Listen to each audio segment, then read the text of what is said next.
Bien, bien, bien. Alors, alors où en sommes-nous? Alors, je suis chez moi et dans le bureau et je suis en train de faire un cours qui s'appelle le cercle trigonométrique. Qu'est-ce qu'un cercle trigonométrique? Je ne sais pas si vous vous souvenez. En fait, je vais effacer ma pellicule et dans la première vidéo, j'ai fait un long discours sur la beauté de ce triangle rectangle parce qu'il y avait ici une unité. Il y avait un racine de 2 sur 2 et un racine de 2 sur 2 qui étaient là comme ça. Quelle belle racine, hein? Racine de 2 sur 2. Et ce qui est important pour moi présentement, c'est l'espèce de 1 qui est ici, là. Un cercle trigonométrique, il faut que je me pratique. Je vais essayer d'en faire un. Donc, ça serait un cercle. Ouais, pas pire. Ça serait un cercle. J'essayais de faire rentrer mon triangle dans le cercle. Un cercle trigonométrique, mes chers amis, ça va être un cercle de rayon 1 et ça va être un cercle qui va être à l'origine du plan cartésien. Donc, il va passer par le centre du plan cartésien. Exactement comme j'essayais de le montrer ici. Alors, retournons à la page. Oui, descendons encore. Et voilà, alors, un cercle trigonométrique, c'est un cercle centré. C'est un cercle tiens, de centre 0, 0. Ici, on a le centre 0, 0 et de rayon 1. Tout simplement comme ça.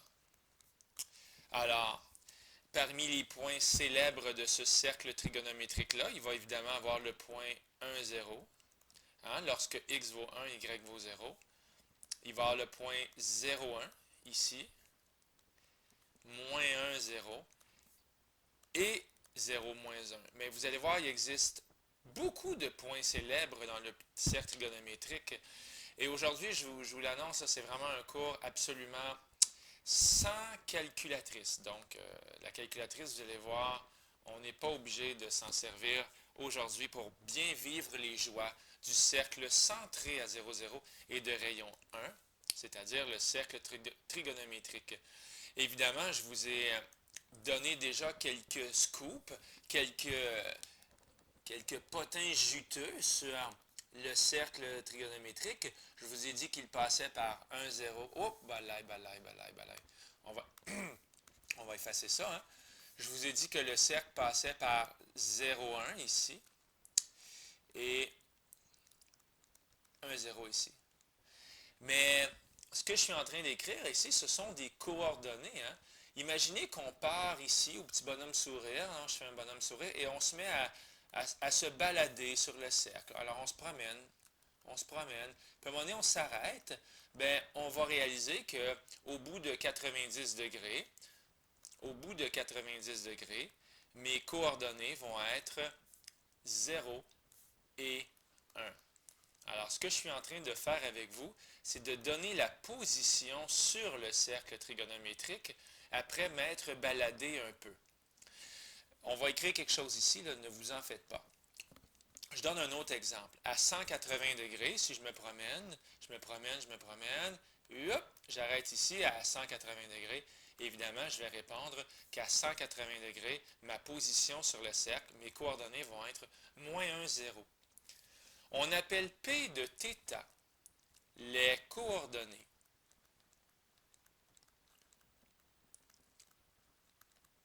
sur le cercle trigonométrique. Après, je vais écrire le mot, j'aime ça, c'est poétique. Après une balade, ça prend 2 L, je crois. Après une balade de θ degrés ou radians. Alors, voici ce que ça veut dire. P de 90 degrés, ça veut dire je me balade sur le cercle et à 90 degrés, j'arrête. Et lorsque je dis qu'est-ce que c'est P de 90 degrés, on appelle ça la fonction d'enroulement. Ça veut dire que tu vas me donner en retour les coordonnées où tu es rendu. Vous savez, une fonction, je vous ai souvent enseigné qu'on mettait un x et à la fin, on avait un y ou un f de x. Là, ce qu'on met dans notre exemple de la fonction d'enroulement, ce qu'on met, c'est pas un x, on met un angle et ce qu'on a en retour, ce sont des coordonnées. Alors, j'essaie d'écrire le mot coordonnées et je vais réussir. Voilà. Donc, on donne un angle et on reçoit deux coordonnées. On appelle ça la fonction d'enroulement. Pourquoi c'est une fonction? Parce que si je donne un angle, il n'y aura pas deux réponses différentes. Il va en avoir une seule. Une réponse possible. OK? Essayons avec P de 2pi. P de 2pi, on part toujours à partir du point 1, 0. C'est toujours ici, là, ça c'est une grosse convention en mathématiques. On commence à 1, 0. Donc, on commence toujours à tourner à partir du petit bonhomme qui est ici. C'est pas juste moi qui ai décidé ça. Comme ça, c'est une convention. Donc, on part ici au point 1, 0 et on se met à tourner, on tourne, on tourne. Bien, au bout de 360 degrés, devinez ce qu'on a fait. On est retourné au point de départ. Donc, P de 360 degrés, c'est 1,0. Et là, pour être pas fin, j'ai mélangé les radians avec les degrés. Bon. Lui, là, à 45 degrés, là. Bien, j'espère que vous vous souvenez du début de la vidéo, là. À 45 degrés, on est ici. Ça fait un triangle, comme ça, et comme ça. Et on a parlé assez longuement pour se rappeler que lorsque le rayon vaut 1, et c'est exactement le cas ici, on a racine de 2 sur 2 et racine de 2 sur 2. Autrement dit, j'ai mes coordonnées ici vont être racine de 2 sur 2 pour le x, ici, pour l'abscisse, et pour l'ordonnée, ça va être également racine de 2 sur 2. Donc ici, il va falloir écrire racine de 2 sur 2 et racine de 2 sur 2. Bon, donc je disais que les autres étaient en radians. 2pi, on se rappelle que 2pi, c'est la même chose que 360 degrés. Donc, ça va être le même point d'arrivée, c'est-à-dire le point 1, 0. Pi sur 2, bien, pi sur 2, je vous rappelle que si vous ne vous souvenez plus comment convertir les degrés et les radians, vous pouvez faire la proportion. Pi sur 2, ça fait combien de degrés? N'oubliez pas que 2pi, c'est 360 degrés. Vous allez arriver à 90 degrés. Alors, à 90 degrés, on est ici et il faudra répondre 1,0. Et là, je me permets d'aller un peu plus loin. Là. On a 2pi pour un tour complet. On a pi pour un demi-tour. Ça a été enseigné déjà. On a pi sur 2 pour 90 degrés. Et ici, à 45 degrés, je vous invite à réaliser qu'effectivement, c'est la même chose qu'un angle de pi sur 4. C'est la même chose, ça, 45 degrés et pi sur 4. Parce que pi sur 4, c'est la moitié de pi sur 2. Au même titre que 45 degrés, c'est la moitié de 90. Alors, dans le fond, ça va être la même chose. On va écrire racine de 2 sur 2 et racine de 2 sur 2.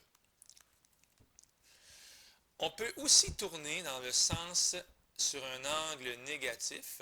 Alors, je ne les ferai peut-être pas tous, mais si je tourne de moins 45 degrés, ce qui va se passer, c'est que, ben, il est déjà dessiné mon moins 45 degrés ici. Alors ça, OK, j'ai essayé d'être clair. L'angle, ça là, c'est un angle de 45 degrés. Mais, étant donné que je tourne dans le sens négatif, je vais dire que j'ai mis un angle de moins 145 degrés tantôt dans ma machine qui est ici. J'ai l'impression que je n'ai pas été clair. Mais finalement, je vais mettre moins 45 degrés comme angle. Ou tiens, si vous préférez, comme position. Puis, alors, je mets moins 45 degrés. Et ma position, elle est donc ici, après avoir fait un angle de moins 45 degrés. Et ça va me donner les coordonnées suivantes. Racine de 2 sur 2 pour x. X vaut racine de 2 sur 2, mais le y, lui, ici, il va valoir moins racine de 2 sur 2. OK? Alors, j'espère qu'à la prochaine page, c'est ce que je souhaite. Effectivement, c'est notre fameux cercle trigonométrique. On va vraiment ensemble vivre des beaux gros moments juteux, plein de bonheur. Alors là, je commence avec les plus faciles. Commençons avec les plus faciles, donc 0 degré, 90 degrés, 180 degrés, et je devrais écrire degrés. Oui, c'est important que j'écrive degrés. 270 degrés. Et en rouge, je vais écrire la même chose, mais en radian. Donc 0. Ben, je vous rappelle que 0, ici c'est pi. Ici, on a pi sur 2 radians. Et là, on va faire des mathématiques pour de vrai, OK? Alors, 1 pi sur 2, 2 pi sur 2, 3 pi sur 2 et 4 pi sur 2. Mais 4 pi sur 2, c'est la même chose que 2 pi. Au même titre que 0, c'est la même chose que 360 degrés. Et on les connaît déjà, les positions ici sur le cercle trigonométrique, c'est 1, 0, 0, 1, moins 1, 0 et 0, moins 1. Donc, 0, moins 1. Alors, on a trouvé les coordonnées des 4 points principaux de mon cercle trigonométrique, mais je pense que ça, c'est assez facile. Allons maintenant voir les 45 degrés. Les 45 degrés, il y en a un ici. Alors ça, c'est un angle de 45 degrés. Puis, je vais reprendre mon crayon noir pour les degrés. Donc, j'ai 45 degrés. Et là, on va se mettre à tourner. 45, 90, 135, 180.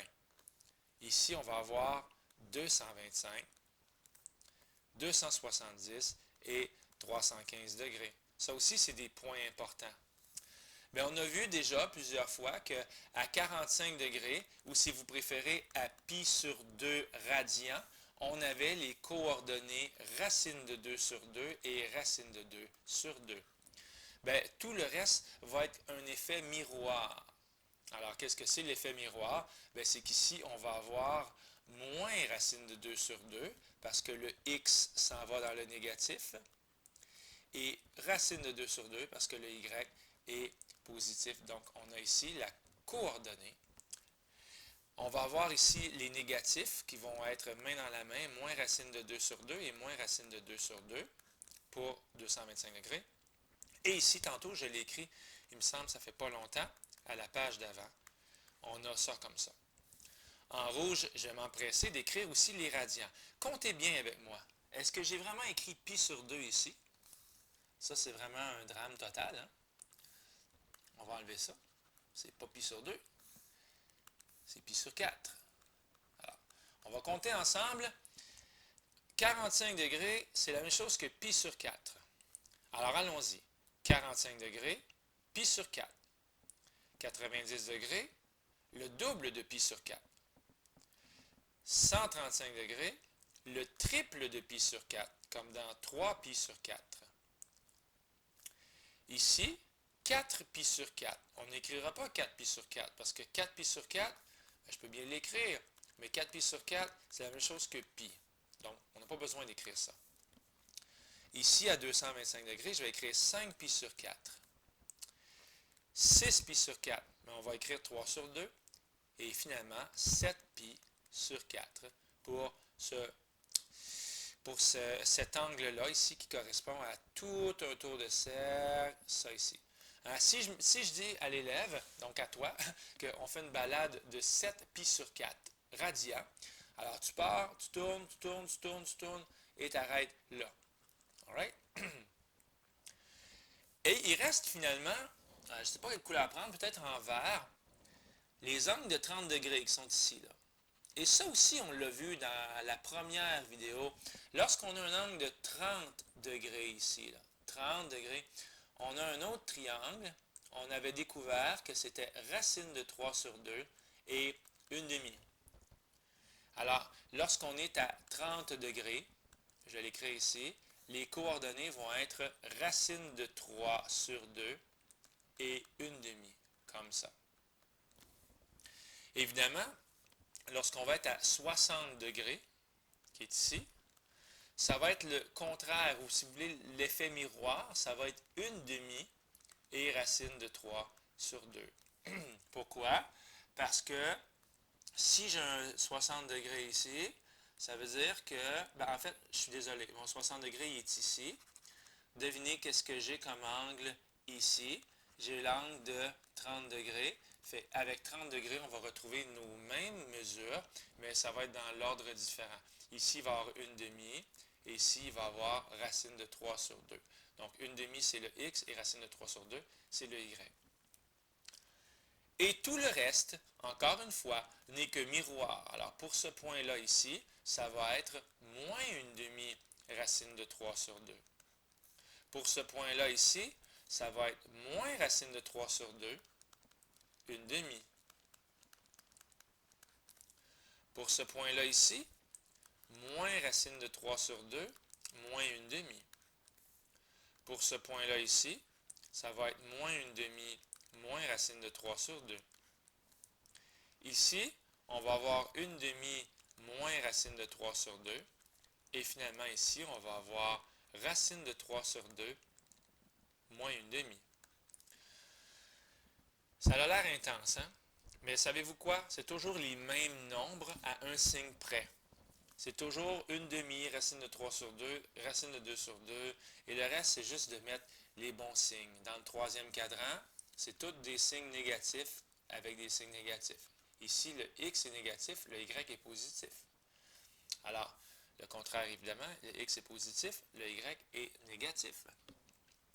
On va écrire les angles. Alors, 30, 60, 90, 120, 150. Après ça, j'ai 210, 240, 300 et 330. Puis finalement, on y va en radians. Alors, c'est parti. Là, ici, j'ai pi sur 2. Devinez qu'est-ce qui arrive si on le partage en 3 parties, le pi sur 2.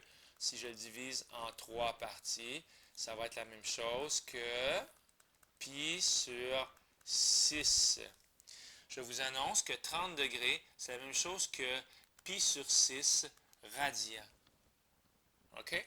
Alors là, on tourne.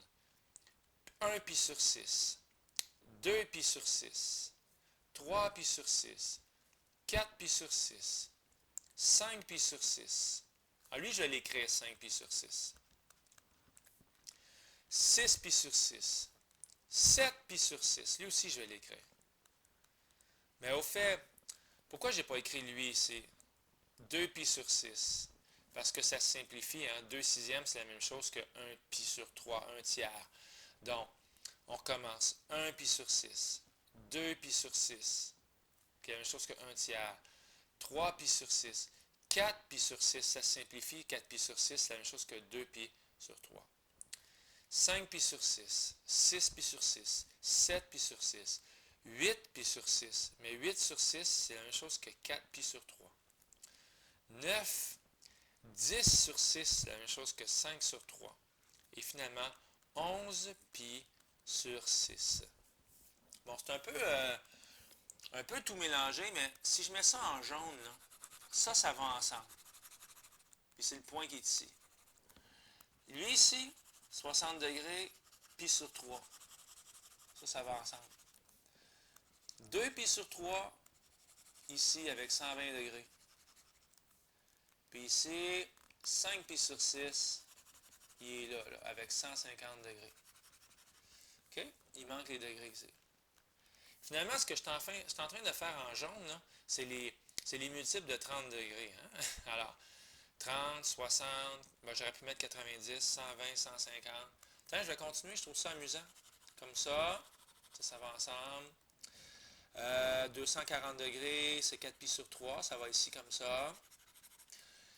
300 degrés, 5 pi sur 3, avec les coordonnées. Et finalement, 330 degrés, ici comme ça. OK? Puis les autres, ben, ils vont en vert, c'est des multiples de 45 degrés. Les 45 degrés, c'est avec des pi sur 4. Pi sur 4. 3 pi sur 4. Comme ça. Donc, c'est les points qui sont ici, ici, ici. Et là, la question que vous avez tous le goût de me poser, est-ce qu'il faut l'apprendre par cœur? Et la réponse est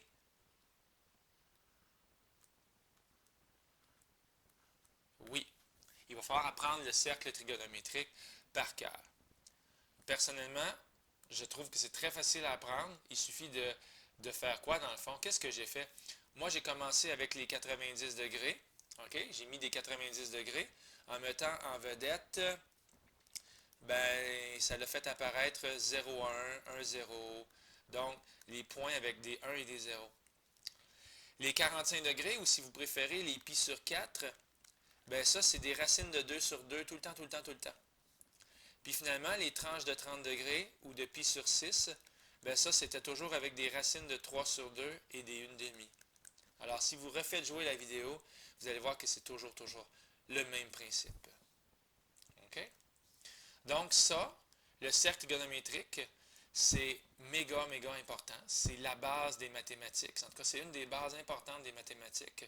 Je vous le montre une dernière fois sur Didacti. Il est pas très loin. Il est dans la note de cours Emmanuel. Et si vous allez cliquer sur le cercle trigonométrique, vous allez voir à quel point il est beau. Et il est là. Il est là, ma foi. Donc, je vais vous laisser le regarder quelques secondes avant de terminer la vidéo. Alors voilà, il est là, c'est le cercle trigonométrique. Voilà, il est ici. Non, là je pense que j'ai fait une bêtise. Je vais faire undo, voilà, et je vais descendre. Et là vous le voyez dans sa pureté totale. Et lui, il est encore mieux fait que le mien, là. P de pi sur 6, comme dans P, quelles sont les coordonnées après avoir fait une balade de pi sur 6 radians. Et on a exactement le cercle. OK, alors je vous laisse mûrir tout ça.